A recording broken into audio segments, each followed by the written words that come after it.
G'day listeners, welcome back to another episode of the Keeper League podcast. We're the AFL fantasy podcast that doesn't talk about the superstars. We only talk about lesser knowns and the players who bring value to your draft and Keeper League teams. My name's Heff, and today I'm joined by podcast favourite Jordan DeSena. How you going, mate? Good, mate. That's very nice words. Well, you are one of the favourites now. I even saw on Twitter today that people are getting around you because you're smashing it in every format these days. You've been a Supercoach top 10 finisher. You're going to finish in the top 100 of AFL fantasy this year. I'm trying. You're winning all the keeper leagues out there. I'm trying. Classic is I'm tuned in this year. I'm trying. I really want a hat. That's my goal for the year. So I think I'm 27 points off top 100. So I'm just going to try and keep chipping away. But you're making ground each week, yeah? Yes, slowly. Yeah, I've made going up 24 spots this week. So all right, it's good. Well, we can't talk about Classic too much on this podcast because my listeners will kill me. They already think I talk about it too much, and I mention it like maybe in passing once a week, so they already hate me for it. So can't talk about that too much. But it's been a big week for the DeSena family. People might have heard on the Waiver Wire podcast today I mentioned it, but your brother Matty, what's happened to him? Yeah, so Anzac Day, obviously playing footy locally, and he got caught under a tackle and broke his ankle, but it was pretty bad where it was the fibula snaps and it went through his skin. 3-hour surgery for him, and it's a 1-year recovery, the doctor said. So pretty bad for him, but I think he did a tweet today and he was like, pretty much full-time fantasy coach now moving forward, I think. So he's not going to go back to footy from now on? I don't think so. I think that's a pretty brutal injury. Well, most people listening to this podcast have heard him on here before. He's a great bloke, and you don't wish that kind of injury on anyone. So, hope he gets better soon. Listeners out there, send him a tweet. I think it's at Matty DeSena, isn't it? Send him a tweet, say get well soon. Probably appreciate it because he's been in hospital, for the last few days? Since he got out this afternoon. So, last 3 days. So, you've spent pretty much the whole weekend in hospital with him? Yeah. So, and we had the footy up on, we had 2 screens. We had the hospital screen, and we had our phones with the other game. So, just try to watch as much footy with him as I could over the weekend. But fair enough. Yeah, well, that's all right then. Well, moving on to something a bit more positive. The Hoofers won 3 from 3 on the weekend. That never happens. Unreal. The 2 keeper leagues and the Shiva won all 3 of them. Shiva, mind you, won by 1 point. Oh my God. In the draft matchup. So I was waiting for a count back, but not, it held by the end of the game.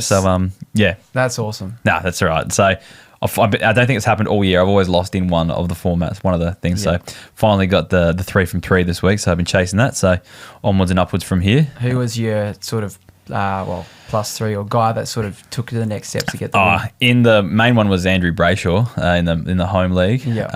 Captain or? Yeah, had him captain as well. Thanks to the listeners on the Discord for that as well, because I put it out. I wasn't sure between Dawson and Brayshaw, and they're both on 100 at 3/4 time. So I was like, it doesn't matter. And then Dawson didn't touch the footy for the rest of the game, which was ridiculous. So lucky I had it on Brayshaw. But I can't remember who's in my other team. Whitfield on the other one, and in the Shiva, it's hard. I've got Sarong, who's terrible. I had Bontempelli. Lockie Ash, actually. Great. Yeah, Lockie Ash was actually the one, probably there.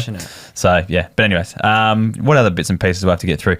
I'm running a marathon this weekend, so... I'm excited for you. Yeah, I'm going to be dead after that one, so apologies. All that training and, pretty big. Like, obviously, this is the biggest run. You train for it, but you never actually do the full marathon until the day.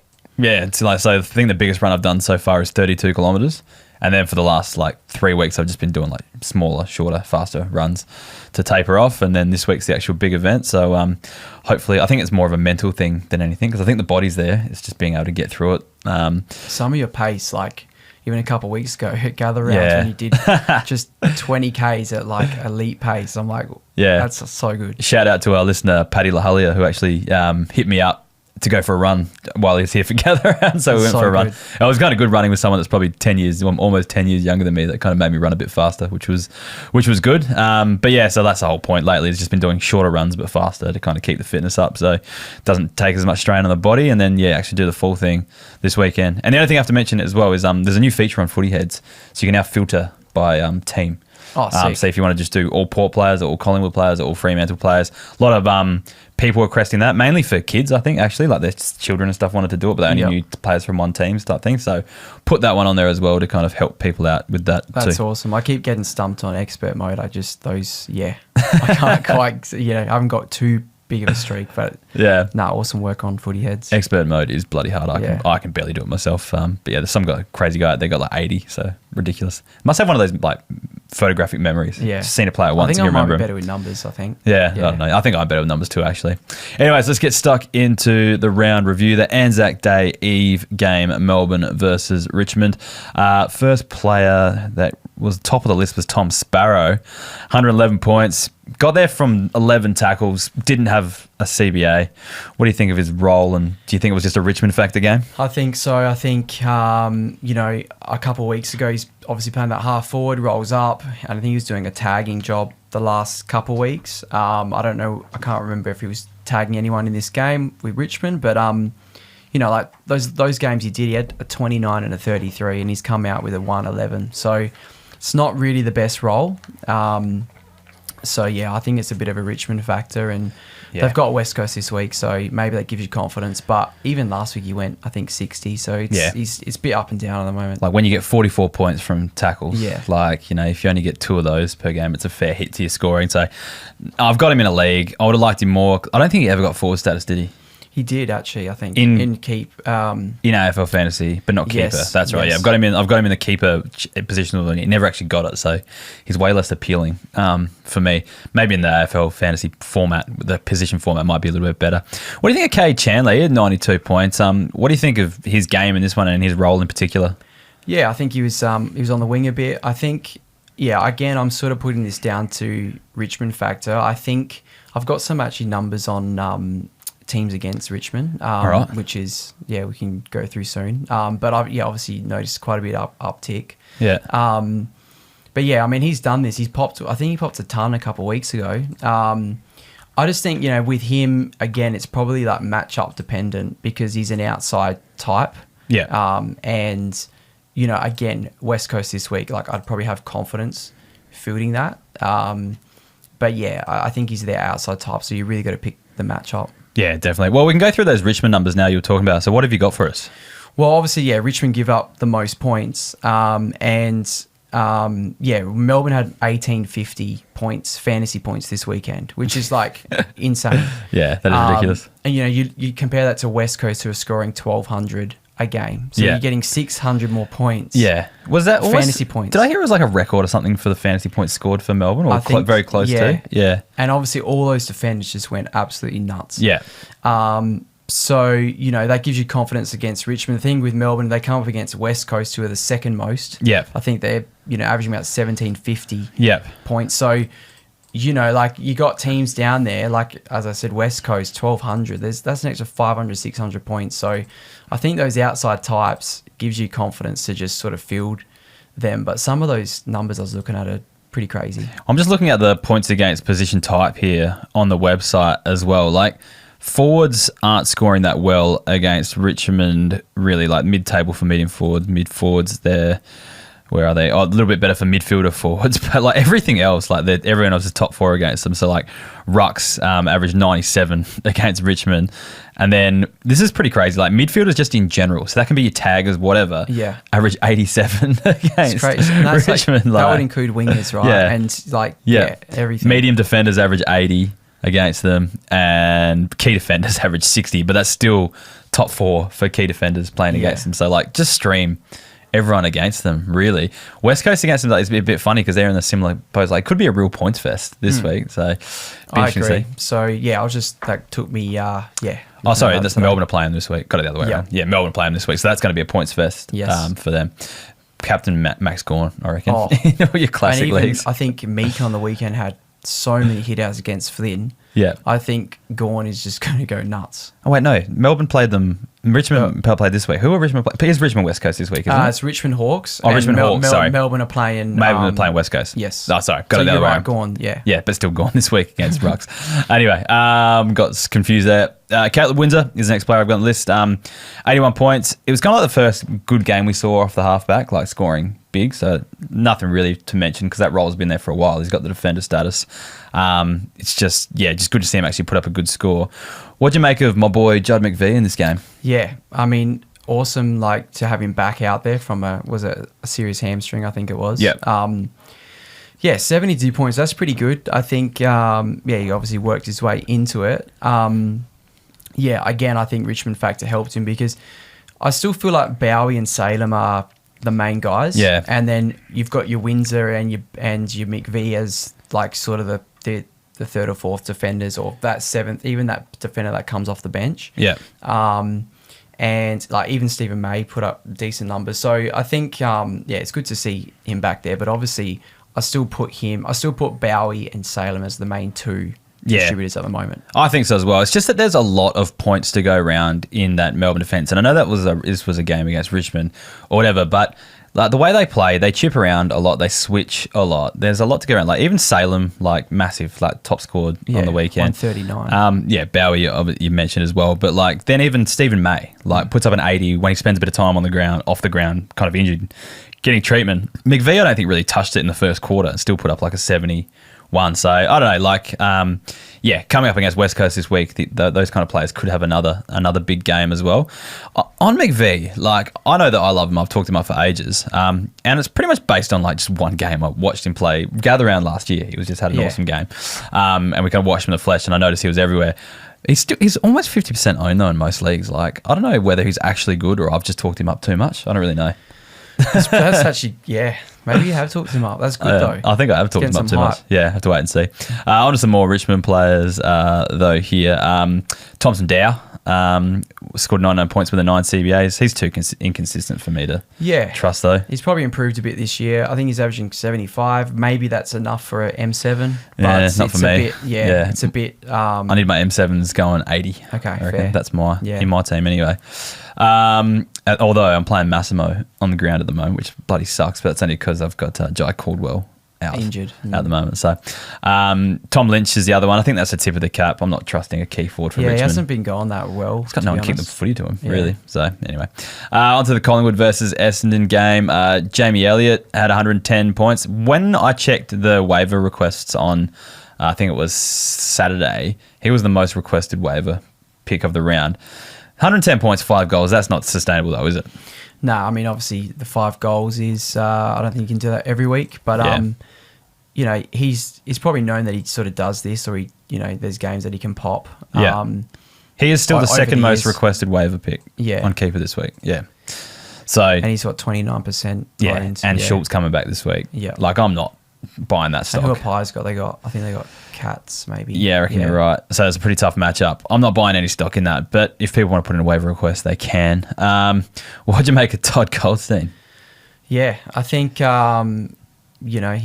obviously he's in that side now with those injuries, which is unfortunate. But yeah, I mean, pretty solid. Like, that ruck spot, like you're gonna pretty much get points. Yeah.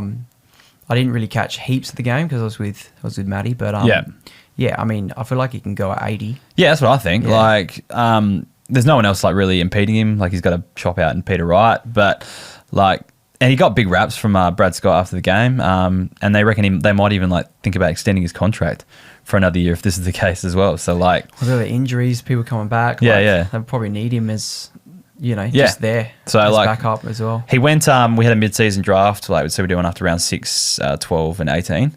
A drop kind of period, and he went like 5th in that draft. Like, so I don't know, and I wanted him. I was hoping he'd get to me at pick 11, but he didn't quite get there. But because I needed a backup ruck. So yeah, like I think he's a pretty viable option. I wouldn't want to be fielding him each week, but if you can get him in like a waiver or mid-season draft as like a backup, in case one of your rucks goes down or something, he's going to be an 80 guy, I reckon. And he should be there. Like he'll be there for the rest of the year. Yeah, definitely. So. And then Archie Roberts had 78 points. I love him coming out of defence, opposed to being on the wing like he was a bit last year. I agree. I think I was with you Gather Round and we were watching and he played in that half back role and we were like, wow, he looks awesome. So he's seeing it in person. So I'm a big fan. Yeah, and he was good again this week as well. So, yeah, he's definitely one to lock in there. On to the Fremantle versus Adelaide game. Oh, not a lot. Like, how many times do I have to mention Matthew Johnson on this podcast as having potential and then, like, just next week doing nothing and then in 4 weeks' time we'll talk about him again? Like, is that what the vibe you get with him? It's just because, he's wing, he's inside, then he does a little bit of CBAs, a little sprinkle, but he's not full-time there. It's a bit of an outside role. Like, it's just, that's what it is with these sort of, one, he's sort of young as well, so he's improving. He's, like, looking good, but it's when you got that role, in like the wing role, I feel like it's just up and down. Yeah, I'm the same. Like he does, like you said, does get that sprinkle, but I'm sick of just talking about him because he's just, unless he's like, maybe I might start talking about it again if he goes like 380 pluses in a row, But like, let's just kind of, I don't know. Everyone wants to talk about him because he just does one thing every 4 weeks, just not showing enough to be consistent. That's all. The other person on my watch list from this game is just Ben Keys. He just got moved into the midfield late in this game. Still only scored 74 points, but then they put Dawson forward, who didn't touch the footy at all. So it's just really weird. Like, you got him going a bit, I think. Yeah. But yeah, I did notice that he, Keys has got a bit of hype about him. A few podcasts as well during the week. Well, just he's that role player. And, I like the scoring wasn't anything to write home about in this game again because he barely touched the first, and they obviously threw him in there, and he had I think 4 centre-bounce attendances in the last quarter. It's just I just find it really strange like that they didn't put Dawson in there at all, but opted for Keys. Like, is this going to be a permanent thing, or is the game was ice? Like the game was done and dusted. Maybe they just wanted to rest Dawson and get him ready for next week. I don't really know, but just a watch on that different role. If he's spending more time in the midfield, that'd be pretty good for his scoring, I would have thought, even though he's scoring pretty good as a forward. But anyway, on to the St Kilda versus Brisbane game. Brad Hill spent a bit of time on the halfback flank in this game and scored 107 points. Do you think this could be a permanent thing, or is it just like a case of Wangan and Miller going to the midfield and needing to plug that hole? Yeah, I think a bit of that as well. I don't know whether it's like a couple of weeks. Well, Brad Hill's always been that winger that's always rolled back. So he's always gone back to halfback from the wing. So, but if he was starting there, then that's obviously good signs. But I feel like he does this. I mean, I think, Wangan Milera does help that because you got to fill that spot. But, Brad Hill has been able to do this, I think, down there, plus pushing up to the wing and putting up hundreds every now and again. Yeah. Definitely one to watch. I think, I've sort of that Saints midfield has got a lot of talk this week about definitely just about being slow and a bit of pace, and even like Jack Steele's getting a bit of hype about him. They should drop him and stuff like that, or they should make a statement with him, not a Garcia who is getting a bit of hype, which I thought was a bit unfair personally on Garcia.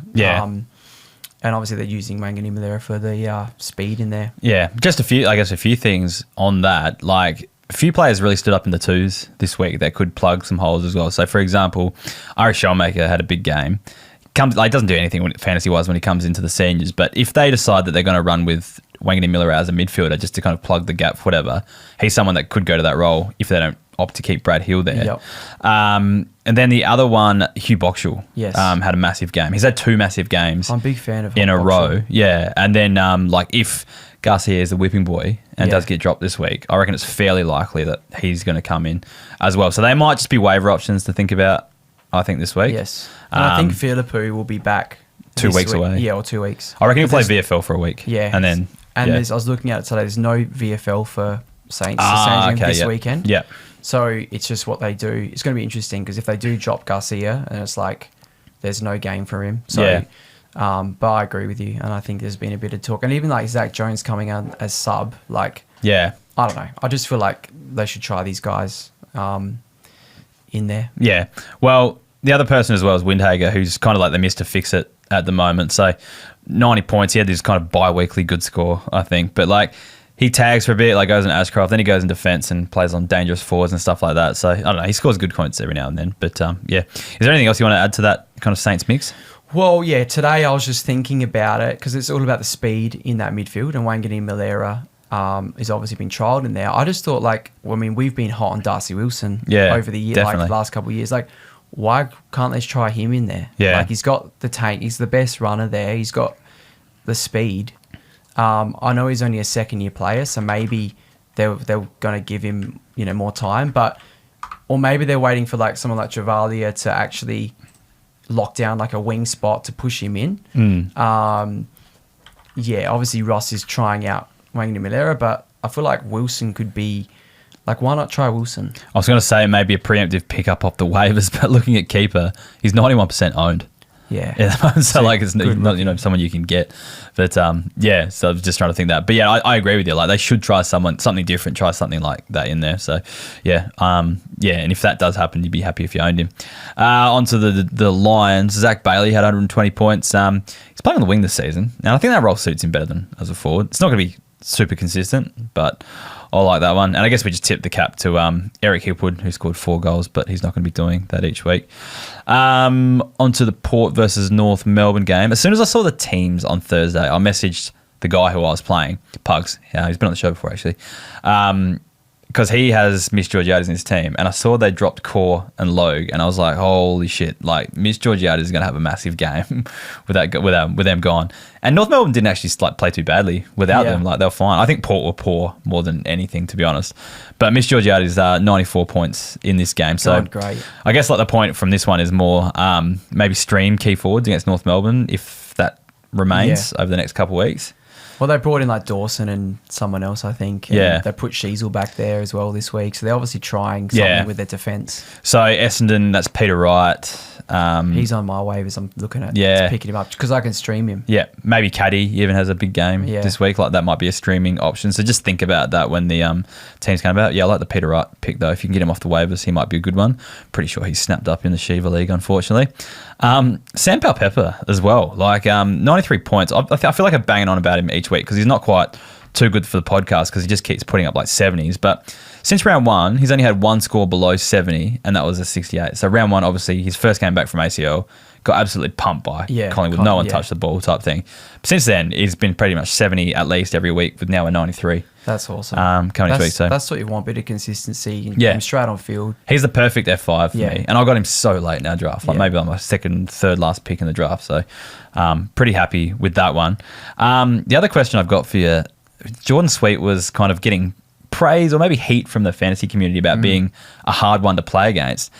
Now, the last 2 weeks, Grundy and Cherry have both turned up against him. So is he no longer the hard ruck to play against? Yeah, it's hard. It's a good one to... I haven't taken too close look at it. But, well, I didn't go near the VC or anything. Because I was like, well, they've playing Sweet, that's hard. Yes. Even though Grundy went big last week. But now it's 2 in a row, so... Interesting. It's that's the thing. It can just change so much, hey? Yeah. And sometimes it can just be quality of opponent as well. And Jerry's he's obviously back fitness now. You'd be happy with that. And I love that he's got a Thursday night game, which means I can VC because we have the lockout on Friday.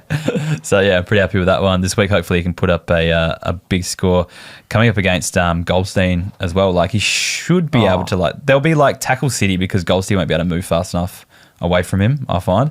I think that's going to happen. 130. I hope so. Yeah. Plus, he'll be quicker out of the. One of the few ruckmen he'll actually be quicker than out of the contest. For Thursday's game now. Yeah, I know. I get excited for shit games. I was so excited for Hawthorn versus West Coast because I had 4 Hawthorn players in my team. They weren't shit in the end, but I had Amon, Warple, Massimo, and Nick Watson. But Amon got concussed, didn't he? Yeah. So I was so excited for it, and it was such an anticlimax. I think I needed 100 points from 4 players. And I got 120 out of them to win. Got fuck all. It was awful. But anyway, you got some notes on the Port game style here. Well, I obviously like to get your take on just the game style. Obviously, we've moved Rosie to half back, which has been awesome. Yeah. And I've noticed him and Farrell have been pushing up real high. Yeah. They're trying to, obviously attack. And Farrell's got in the middle a bit as well of the ground. But when I was watching, I noticed that if the ball gets turned over, they have to run so hard back. Yeah. And what's happening is they're doing it so many times a game. In the first quarter, we're playing high intensity and we're getting out ahead. Yeah. But by the third quarter, these guys are running out of cooked. Yeah. And they're running out of gas. And I'm just worried. We got doggies, and I don't know whether this relates to fantasy or not, but we got doggies and crows next 2 weeks. So it'll be interesting to see. Yeah. We've had 3 wins, and it's been good fantasy, all round for these Port players and kicking goals. But I am worried about it. But it's just something I noticed. 100%. Recently. I mentioned this. My uncle, he lives in Sydney, but he's in his 70s, loves Port. Messaged me weekly. It's so hard. I have to try to remember to respond to all the messages I get from him. But I said this to him last week. He's like, "Oh, what's going on with Port? Are they not fit or anything like that?" I'm like, "Nah. The genuine game plan is to just rush." Teams early, we did a Hawthorn, and try to get that huge lead early on, and then that either you try to hang on from there. But the theory is you demoralise them, they drop their heads, and you kind of can hang on from there. But every team is coming back against us pretty much because we're getting so good. It happened in the Essendon game as well. We tried to play that same style, but we didn't put it on the scoreboard.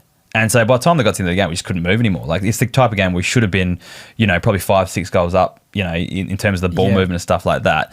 And then it just doesn't work as well. But I think also as well, like in some of these games, we've like overused handball and stuff like that. And for the last 2 weeks when we've beaten 2 good opposition, it felt like it finally clicked. But this week it kind of just went back to being a bit shit. And I don't know whether it's just kind of underestimating your opponent, North coming out better or whatever. But in terms of the game style, in terms of fantasy, it can be good and bad. Like, it does cause like a few periods where you chip around trying to catch your breath, trying to restructure and stuff like that. But then also it can be like, you've got here like Rosie's killed Bergman. Like, there's been a few shifts and stuff like that has kind of hurt it. Yeah, as well. Bergman's gone so well to start the season. Yeah, and looking maybe as that distributor. 100%. Like, and now he's back to back 50, 30, and 40. And then, and it's like, and Rosie's absolutely I dominating. will say in that Hawthorn game when Rosie'd go to half-back, Bergman was still killing in that game though. He just got subbed out. I think he got subbed out on 50, but it was about half-time when it happened. So like, I don't know. Like, maybe it's just a couple of bad weeks.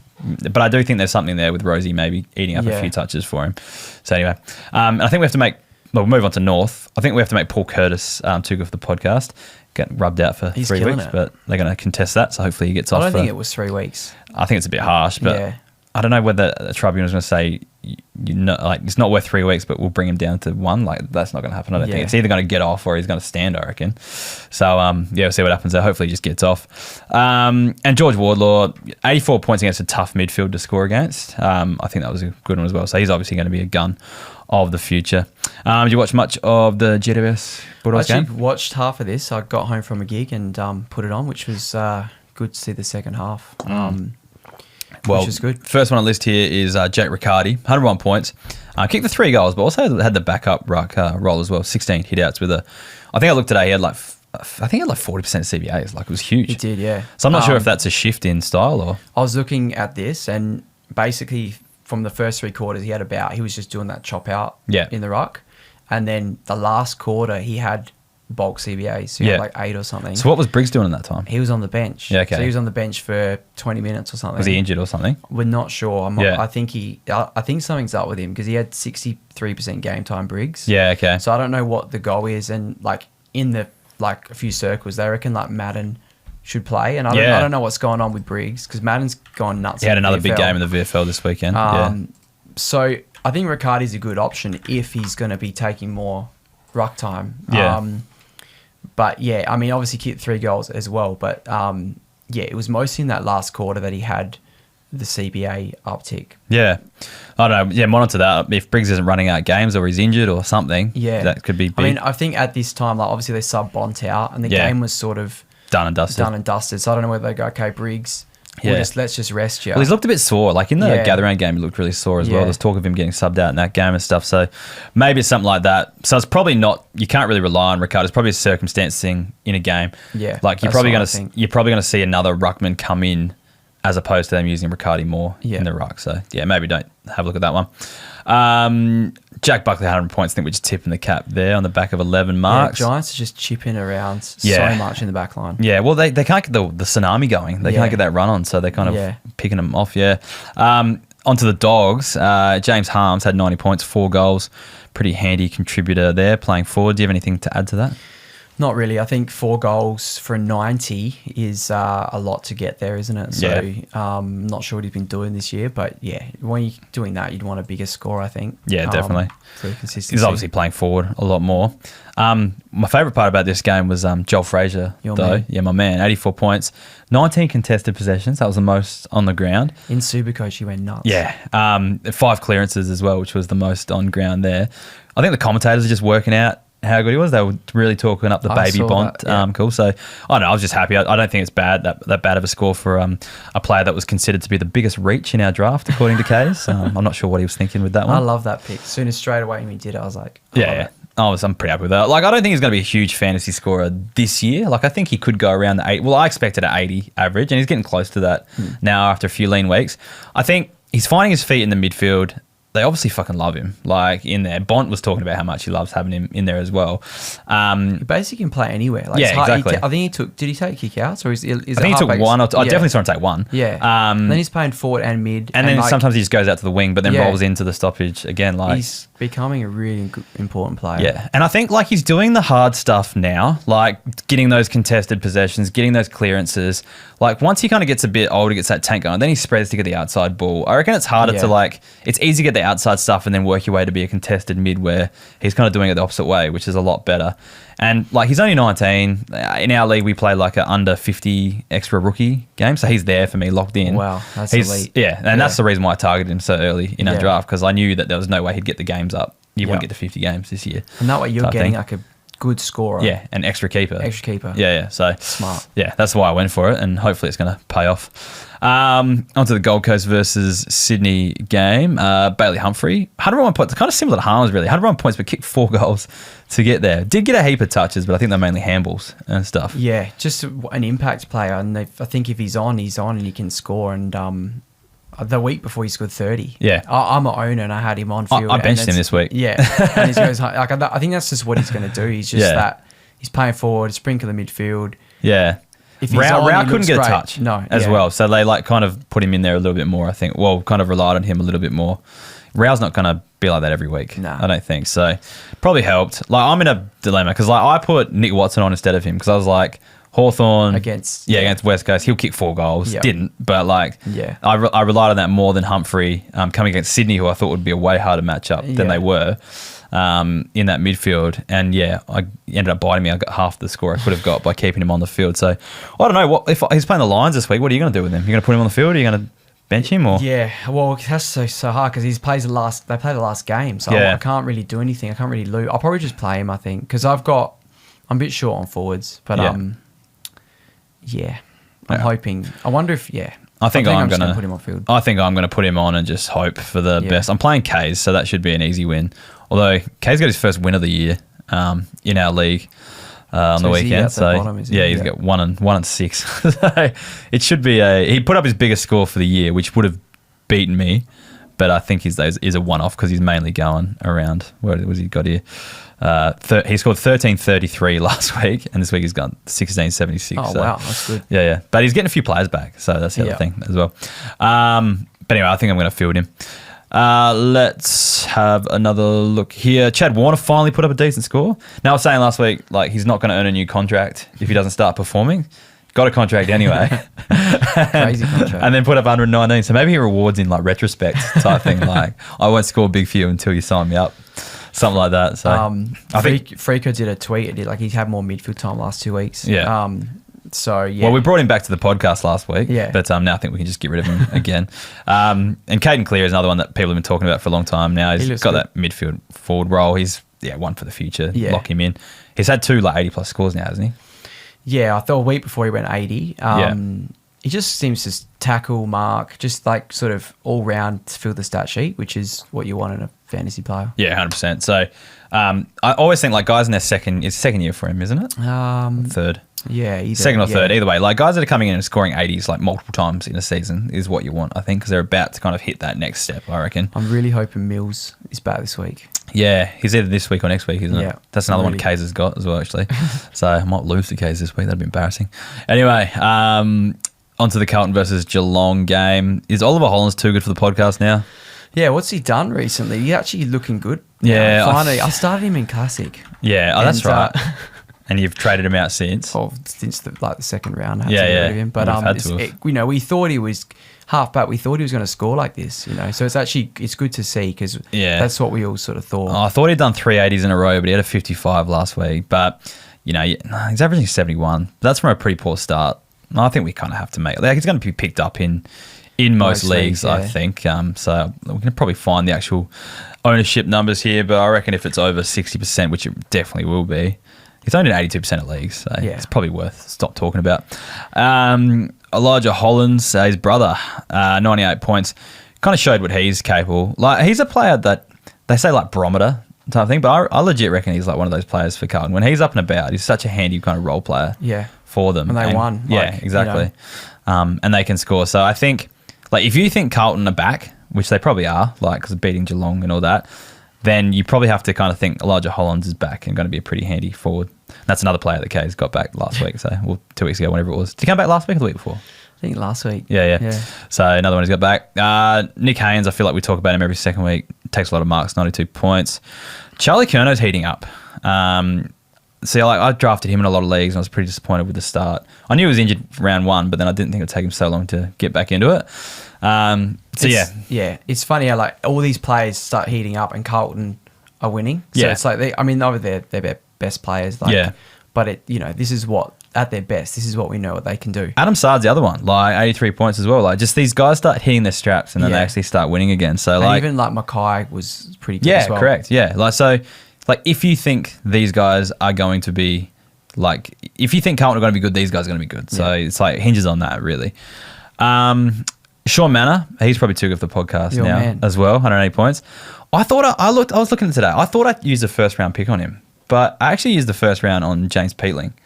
And I picked him up in the second round. So that makes the pick even better, getting him in the second round. So and now Pete, because I know you're looking for a forward at that time, and now Peatling's a forward, correct? Right? So you've got 2 forwards. So I got 2 forwards out of it that are going to run. Peatling's actually on my bench, like my bench forward at the moment, because the rest of them, because I got Dangerfield as well. He's going great. Although, except he didn't on the weekend. But so I don't know. Sean Manor, I think we're going to make him too good for the podcast. I'm pretty happy with that one. Like for him coming back from injury, and now he's become a really important player, and 118. Now that's unreal. Yeah, it's huge. Back-to-back good scores as well for the Geelong there. All right, on to the last game of the round, Hawthorn versus West Coast, the one I was most excited for. Maybe Chol had 140 points, 3 goals. Me and Warney were talking about this last week. Like, do you think Chol and who else they playing up there, Gunston, are their 2 best key forwards? I reckon they're 3 and 4. Like, when everything's up and running, they're not the best. So, I agree. Yeah. I think that even Deer, he had a half in the VFL. Yeah. So is he? He's back. He's going to be back this week. And I still love Mitch Lewis. He's to me elite. You know, you just got to get fit. But I agree. That's crazy. 114 from Chol is big. Yeah, it's huge. 3 goals as well. Tip of the cap there. The other one was Jack Gunston. Someone on TikTok messaged me asking, should I field Jack Gunston? And I gave him the green light to do that. Brilliant. So 92 points there. I also tipped a bunch of other players that did stuff all over the weekend, but we won't talk about that. I'll just definitely pat myself on the back for the Gunston one.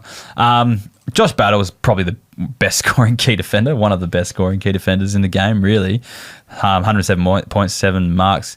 He's very confident by foot. Like, he always kicks it as well, which is pretty awesome. And, he takes people on as well for a key defender, which is kind of cool. He's great. Yeah. Jack Ginnivan, do you think he can bounce back now? I think so. We saw him last year being a pretty decent option on field. He was great for me. Yeah. And pushing, was it 75 maybe? Or he was pretty consistent. It was close to 80. I think it was 78. And obviously he got dropped, and maybe that's what he actually needed. And I mean, he's on our waivers. I think I'm probably looking at him because I think, seeing what he did last year, I'm confident to be able to field that as long as he can back it up. I think being dropped was a big thing. And then this week, to get 7 tackles as a forward, just shows you kind of cracking in a bit more. You're taking it a bit more seriously, I think. Kicking the 2 goals as well to bump up there. Be pretty happy with that. There's a lot of West Coast factor in this game. I'm so happy to see Josh Ward score 91 points, but I'm not relying on that each week. Yeah, I'm a massive Ward fan, but with Nash out as well, there's just a few things like that kind of helping him that you probably can't be too confident going forward. I just want to see him get more be the high CBAs, because he's still number sitting 3 in line or whatever. Yeah, he's still sitting at 30. He still has wing and a bit of inside. Yeah. And they obviously are reluctant to just give him full high CBAs. Yeah, I think you're right. And I'd love to see him get a bit more responsibility as well. One guy that got some responsibility this week was Henry Huswaite. After heaps of good performances for Box Hill, finally got a crack in with Nash out. And he looked comfortable at level. He obviously is ready to go at AFL level. It's just, will he get a crack in that midfield? Day and Nash are out at the moment. Nash won't be very long. He'll be back. 2 more weeks suspension? Yeah. So, and then they've got blokes like Ward. They've got McKenzie. There's a few in there that Warpool. We're gonna be waiting a while for Huswaite. Yeah. But I think when he gets the opportunity, he's probably going to be one of those players that overtakes someone. In the next year or so, he'll probably overtake a Nash or maybe a Warpool. I don't know. Well, there's talks Warpool might even. Yeah, that's right. He hasn't signed yet. Yeah, so he could be. Maybe moving. they're maybe do we need if they've got these guys coming through. Yeah. Do they need a Warpool? Oh, new club bump for Warpool. That'd be good for my team. But anyway, so maybe Huswaite. Maybe Huswaite's someone that you pick up now and wait for next season, I think. Onto the Eagles. There's a few interesting ones here. Matt Flynn's probably close to too good for the podcast. Looks like he's their number one ruck now, even though Meek had an absolute field day this week. I just don't know if they're going to be... They know what they're going to get from Bailey Williams as well, so I don't know if they'll be chopping and changing too much. And he's the only one who actually puts up scores for... The rucks are the only ones who put up scores because they're the closest to the footy each time. So, so he's pretty a viable option if you've got him. The two interesting ones were Jack Hutchison. He's been playing a lot more midfield recently, but like inside mid, not wing, like we're talking about. But yeah, finally had a good game, 86 points in terms of fantasy. Had 12 kicks, 7 tackles. Would it be someone you'd look at given his list as a forward? Yeah, see, Hutchinson's like in the preseason, he had a bit of this hype, and he had some of that role on the wing and stuff. But I don't know. I don't know if he's a player for me. Like he had 7 tackles, which is pretty good to get the 86. But he sometimes had this role and then puts a low score. And I just don't know whether if he's an accumulator. Yeah. But he obviously at the moment has the role. Yeah, I don't know. I'd probably not for me. I think the next guy we might talk about is probably one that I would rather, I think. So Brady Hoff is the next guy you're referring to. So he had 81 points. And he was also in the midfield. Like, I missed this news until maybe like an hour before the game. Someone tweeted like, I expect to see him more in the midfield today. So I didn't actually know it was coming. But obviously there was word out there, maybe in Western Australia in the press conferences or whatever, that it was actually coming. So he had 26 CBAs in this game, which was pretty good for him. And he actually was in the best players. I think he got third or fourth best, something in there as well. The only thing, like, I put out a video today saying he's the number one requested waiver pickup. And I said there's no one except for maybe Tom Gross and Clay Hall, and I don't think they're going to bring him in. I forgot Tim Kelly, because Tim Kelly wasn't on the injury list, so I forgot he wasn't there. And he did a toe or something. Yeah, something. So I don't know how long he's out for, but Tim Kelly's always one that could hamper this. But I just given that McQualter really talked him up after the game, that they'll give him more opportunity in there, don't you think? Yeah, I really like Hoff. I'm going to put a waiver in for him. Hopefully my coaches aren't listening to this. No, they probably will be. On the coaches in your league. But he's a defender. So, I mean, and we've talked about Hoff for years, I think. Is he going to take the next step as a defender? Now he's sort of got the midfield. Yeah. But you are right about Kelly being there. I just like, Kelly came out a few weeks ago and was like, oh, I'm not enjoying football. Yeah, none of the supporters want him in there. And it's just like, well, if you're not enjoying it, then like, should you be playing? I don't know. Like, maybe they do need a transition, and I think when maybe he went back Hoff's the guy to do that. When he went back to the twos, like Kelly, that is, like, he didn't really perform that well either. Like, it was okay, but like, didn't really. It just felt like they brought him out of necessity. The thing with Hoff, though, I think if he gets 3 or 4 weeks in the midfield, like, he hasn't really. He's a good defender, but he doesn't really have that attacking side of his game. Going into the midfield might teach him a bit of that as well. Like, so, like, if he does go back to halfback, he might be more of an attacking, or he might just have a new lease on the way he goes about it, or new confidence going back there as well. So he might be one to think about. This is my like dilemma this week. Who do I field out? I need to field 2 of Brady Hoff, Connor Iden, or Judd McVie. But see, like, definitely put Hoff, I reckon. Yeah. What about like Iden? And I think it's between Iden and McVie. Yeah, because like McVie's playing West Coast, which is a good matchup. Like, and what's Iden? Like, Iden was pretty good last week, right? Yeah, no, he got 61 this week. I think he turned up the week before against the Crows, or got close to it, 98 or something, because he took all those marks against the Crows in that windy game. So. Yeah, I don't know. Maybe it's McVie. I don't know. Yeah, I think it might be McVie over. I think I'm playing K's, so I really want to beat him. Who have Giants got? They've got Sydney. Yeah, the Bridge, which is a bit of a trickier one. Yeah, it's just like Iden's floor is just like pretty good. Yeah, like it's a 60 each 60, week. 70, and it's like, does Will McVie go that 70? Yeah, or is he like a loophole? He's on the Thursday. Oh no, they're not Thursday. That's North. I can't loophole. If you could loop, that would be ideal. Damn. Anyway, we'll have to make a decision come the end of the week. Let's get into the listener questions to wrap it up. The draft buyer wants to know, what's your view on triple position players? Are you using them in any of your leagues? We're not. I think we did a vote, and our league were like, oh, that's too OP.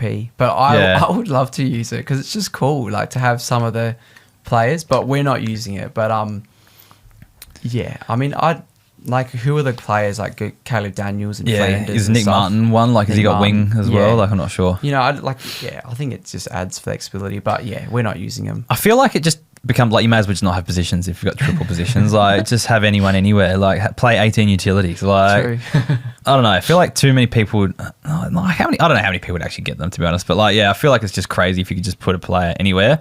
The thing I'm finding anyway, like, you get someone with forward status, and that's great. But then, like say a mid goes gets forward status or even defender status, finding that replacement mid is the hardest fucking thing in fantasy. Like, yeah, well and good that you've got that. This is the reason why I kept extra mids in my keepers this year. Is I kept one extra. The extra has been Massimo, so it's not that great anyway. But yeah, so the reason why I kept an extra one is just so... Actually, I picked up Pendle, so I kind of made an extra one. That would just been good as well. Yeah, kept an extra one just so you could actually make use of these. And I think that is a good strategy going forward. Like, if you've only got 12 keepers or whatever, or if you've got less keepers than you have positions on field, keep an extra midfielder to take advantage of the position changes when they actually happen. Because they might hurt you in the first 3 or 6 weeks, whatever you play. But after that, I reckon you get a big advantage out of it. So I agree with you. Plus, there's like, if you got an injury or something, you've got depth. Yeah, true. Like early on, I always find mids are the hardest to find. Like, you can always find like a... And it's points. Like, if your M6 or M7's, going quite well, that's going to be 20, 30 points on another team. Yeah. That's got these other lower guys. So you can make it up in that area if you're suffering in F5 or something. And then also as well, like, say if you are lucky and you don't have those injuries, you've got that extra trade value there as well, because people are always going to be looking for it as well. So I think that's a good strategy. But yeah, triple position players, not for me. At Arnhem Mikey wants to know, rank these underperforming premiums by line to trade for in redraft. So defenders, he's got Houston, Stewart, Ryan. Who you picking one there? I think I'm going Houston. I think he's a bit younger, and I just think he's he's not scoring amazingly. It's a redraft, so it's not keeper. Oh. Yeah, so it's like who you want to score the most this season. This season, yeah. Is it still Houston? You don't have your Port hat on there, your ex-Port. I know how much you loved him. Definitely not Stewart. He'd be last. Yeah, Stewart's definitely last. I'd probably pick Ryan. I'd probably pick Ryan, to be honest. But only because I think Josh Dacos is really hampering Houston. Yeah. Whereas I know he's got Clark, but they seem to be scoring okay still with him there. I think he's got the highest ceiling as well. No, that's fair. So I was looking at keeper. Yeah. So I'd go Ryan, Houston, Stewart there. Do you reckon that's fair? Yeah, that's fair. All right, on the mids, he's got Heaney, Steele, and Flanders. I reckon Flanders definitely last. Yes. Well, yeah.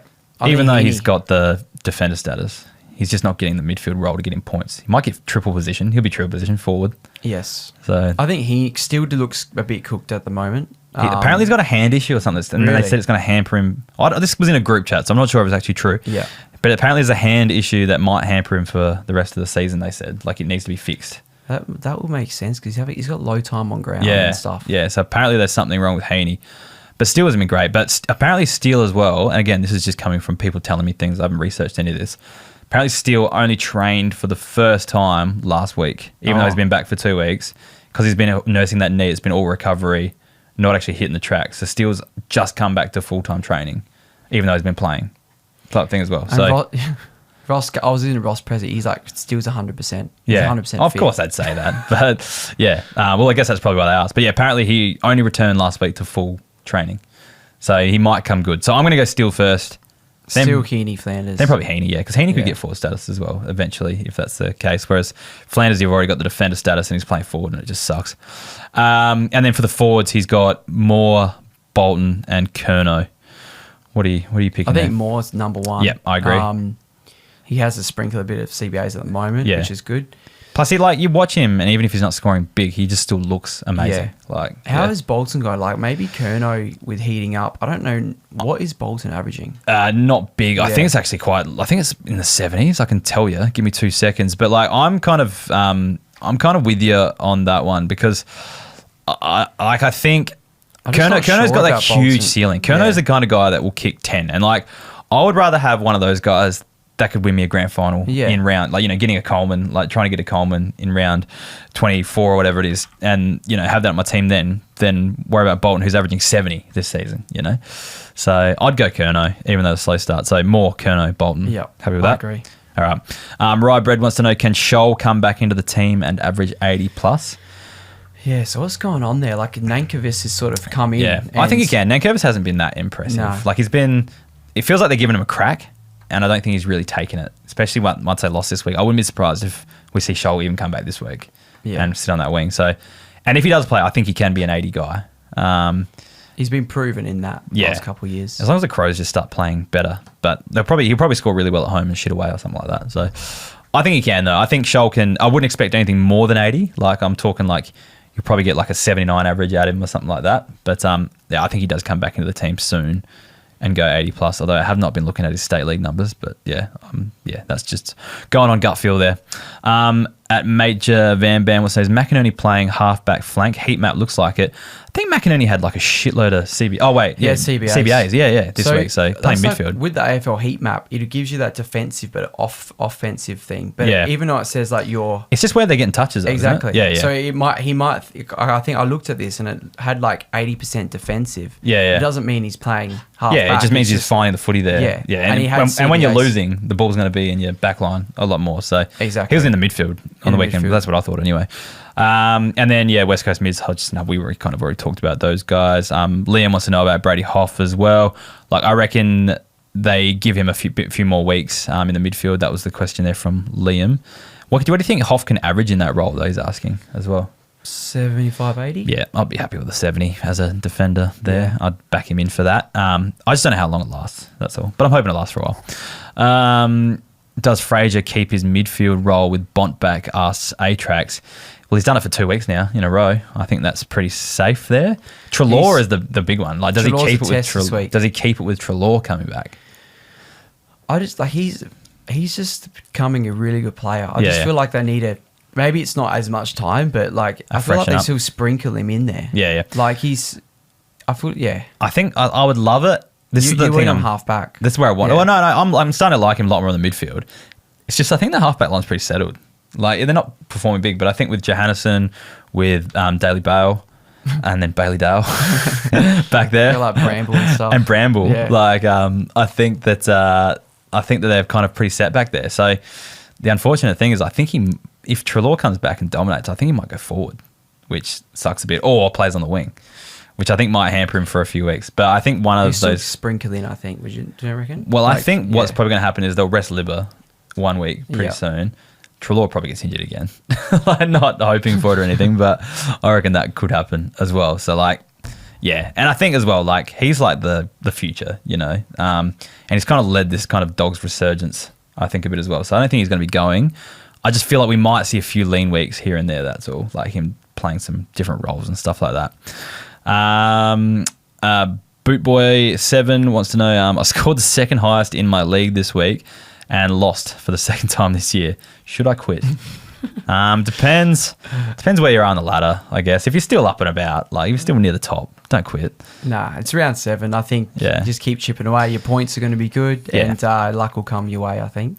It's always unfortunate when that happens. I think in the Shiva, I was getting ridiculed in the Shiva podcast because I'd lost the first 3 games of the season and now I've won the next 3, I think it is. So like it turns around pretty quickly. So it's only early, like. Yeah. And I think we start to see as it gets colder as well, that different like point, like there's more tackles. Depends what players you got. Like obviously he's scoring well, but he's got to stick in there. Yeah, I think so. And then he wants to also know, this is A-Trax again, sorry. Thoughts on Lockie Ash and Mitch Hinge and where will Philippou play when he returns to the Saints lineup this week? So do you think Philippou definitely comes in this week or do you think they hold him off? They can't play him in the VFL, so they're going to have to keep him out for 2 weeks. And the thing is, like, Wood's he got concussed. Yeah. So I feel like could they just play Philippou forward in the Wood role? Yeah. And last year, like, Philippou, like, the last round of the year, he played he had no CBAs and played as a forward. Yeah. And scored 100. So, like, why? I feel like maybe they do that. I don't think they're going to give him heaps of mid-time because, like, that to me, that would be risky with us, like, after coming back from a foot fracture. Yeah. So I'd be interested. I wonder if they just play him forward this week. I feel that if he plays this week, he'll play forward, I reckon. I don't think they'll play midfield, but he still could score okay. Lockie Ash and Mitch Hinge, what are your thoughts there? Just Lockie Ash is averaging 104. Yeah, I've traded him in week 2 of because he had the bye in Classic. I wish I kept him now. He is like looking like a Classic term top 6 defender. Like annoying. I thought he'd go 95. Yeah, he's going. Maybe he does come back to that, but he's going 104. Like that's amazing. Ridiculous. Yeah. Well, I did call it pre-season. Yeah. Well, I did call the breakout year. You did. Mitch Hinge, I think is fine. He's like an 80 to 85 kind of guy, and he'd be fine. Anyways, I think we will wrap it up there. So thank you so much for coming on the show once again. Good to have you back. No, it's been a while. I've seen you around a few times the last few weeks, but I haven't really had you on the show for a while. So it's been good to have you back. Say good day to Matty for us. Make sure he's okay. I'm sure he'll be listening to this tomorrow. So definitely. Yeah. Hopefully thanks for the support as well. Hopefully he gets better soon. Should be on the mend. Hopefully soon. Probably footy career's over. But Yeah. Oh, yeah. You know, he had a good win in keeper. So fantasy's more important. Fantasy's way more important. That kept him happy. So it's all good. Yeah, he'll be attacking the waivers tomorrow. Any gigs you got coming up? Cutting back a bit now it's winter. I am actually. This weekend I've got one gig, which is that's great because in Gatherround I had 8 gigs. So I'm looking forward to watching more footy. But yeah, just sort of pub gigs at the moment. Yeah, sweet. Yeah. All right, well, we'll wrap that one up. Get around us at Keeper League Pod on all the socials. If you want to support the podcast, please sign up as a member. There's a link in the description below. All the other things, the Discord, the YouTube, make sure you're signing up to those and getting on board those communities. And have a crack at Footy Heads if you haven't done so already. Check out the new team filter and see how you go. Guessing players from your favourite teams. I just did Fremantle randomly the other night and got heaps right in a row. So I think Fremantle might be my second favourite team. There you go. I reckon. Them and North. I've seen so many North games this year. I've been to 3 in the flesh, so that's far too many for a South Australian to go to. Awesome. But anyway, let's wrap it up. Talk to you next week. See you later. Good luck with your marathon. Oh, thanks, mate. Yeah, cheers. Hopefully I don't die. Anyways, bye. See ya.